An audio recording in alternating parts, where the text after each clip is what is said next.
A little girl in a blue flowered night dress shuffles down a dormitory hall. Is it the ghost of 8-year-old Anne-Marie Burr haunting the University of Puget Sound in Tacoma? Some people who say they've seen her think so.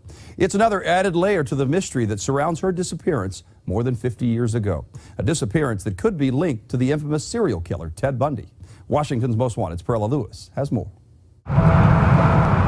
It was a dark and stormy night, a cliche often used to begin a story, but in this case, it's actually true. There was a storm that night. It was just before Labor Day weekend, and it rained, very hard for Tacoma, Washington, and there was a lot of wind and power went out in certain neighborhoods. It was August 31st, 1961. Anne-Marie Burr and her family were hunkered down for the night. It was kind of the last hurrah for the children in the family. Anne was the oldest of 4. She was 8 and a half. And a couple of the kids slept in the basement in their fort, but Anne and her little sister stayed in their bedrooms upstairs.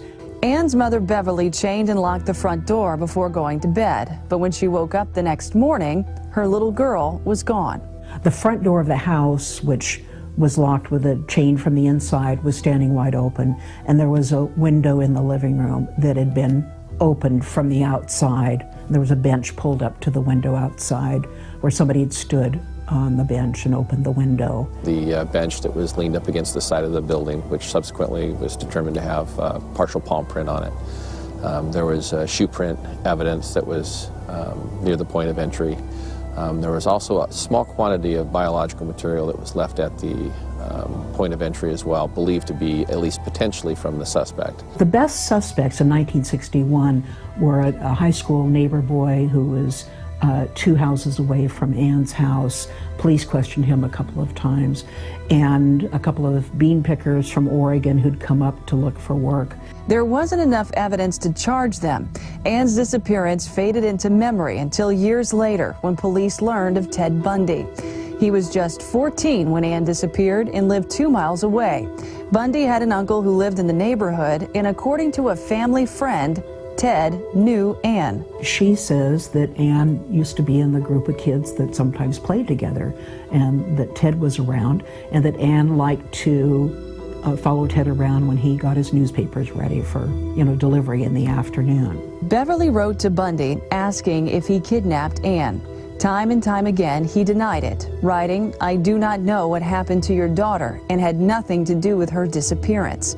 But an interview he gave shortly before his execution cast grave doubts on his claim. He basically told the story about, speaking in the third person hypothetically, about a very early crime where he took a young girl out of a house, sexually assaulted her in the orchard next door. There was an orchard next to the Burr house, and then left her in a deep ditch, and then watched the Burr parents and the police search.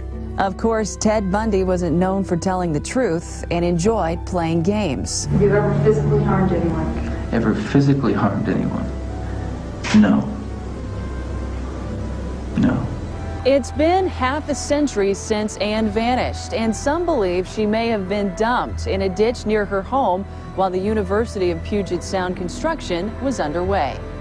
There was a day when I realized that it was, in the police report that Anne's father had come back from searching the college campus and gone to the police and said, you should look at those ditches up there where they're building buildings, because some are 30 feet deep with water.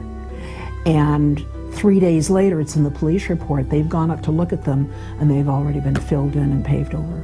Anne's parents passed away several years ago. Before she died in 2008, Beverly struggled with never knowing for sure what happened to her little girl. I will say she didn't know what to think. There were times where she felt that it was probably likely that Ted had abducted Anne, and there were times where she thought it must have been somebody else. Even though Ted Bundy has been the focus of the investigation, police have not ruled out the other local suspects they first considered. If you have any information that can help Tacoma detectives find little Anne-Marie Burr, call Crime Stoppers at 1-800-222-TIPS.